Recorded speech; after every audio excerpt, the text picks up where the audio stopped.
Sa isang madilim at tahimik na gabi, nakatayo ako sa harap ng lumang bahay na matagal nang iniiwasan ng mga tao sa aming baryo. Ang bahay ay may malalakas na alaala, mga alaala na puno ng kasaysikan at kababalaghan. Nasa kamay ko ang isang lumang sulat na matagal nang nakatago sa isang lumang kahon sa atik ng bahay na ito. Ang sulat ay galing pa sa isang kamakailang yumao kong kamag-anak, isang lola na matagal ko nang hindi nakakausap. Habang unti-unting binabasa ko ang liham, naririnig ko ang malamig na hangin na humahampas sa aking mukha, kasabay ng pag-ikot ng mga anino sa paligid. Ang sulat ay may nakasulat na malumanay, ngunit may nakakatakot na pahiwatig. Huwag mong kalimutan ang aking huling hiling. Ang bawat salita ay parang isang sumpa na bumabalot sa aking isipan. Hindi ko lubos maisip kung ano ang ibig sabihin niya, ngunit isang bagay ang malinaw, may nakatagong lihim sa lumang bahay na ito na kailangang matuklasan. Habang binabasa ko pa ang liham, napapansin ko ang pagbabago sa paligid. Ang ilaw ay nagsimula ng magdilim at ang mga larawan sa dingding ay nagsimulang mag-iba ng anyo.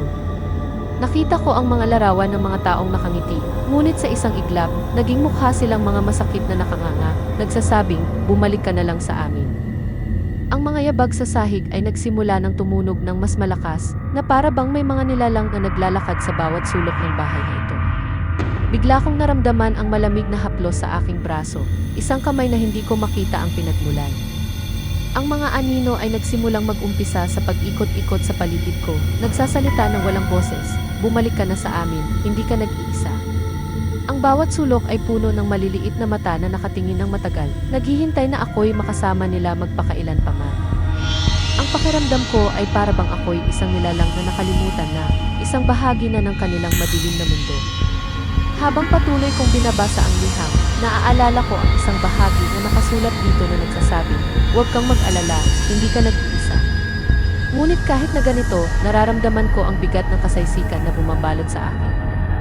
Ang mga anino ay nagsimulang lumapit, unti-unting nagsasama-sama, at ang malamig na hangin ay naging isang napakalakas na unos na nagsisilbing paalala na wala nang makakaligtas sa kanilang madilim na yapak. Ngayon, nandito na ako, nakaupo sa isang sulok, binabasa ang liham na puno ng pighati, takot at kasaysikan. Ang bahay na ito ay puno na ng mga nakatagong lihim na nais nilang ipalabas, at sa bawat sandali, naririnig ko ang mga yabag ng nakaraan na nagsasabing, bumalik ka na lang sa amin, hindi ka nag-iisa. Ang bawat sulok ay may nakatagong anino na naghihintay na ako'y makasama nila magpakailan pa man.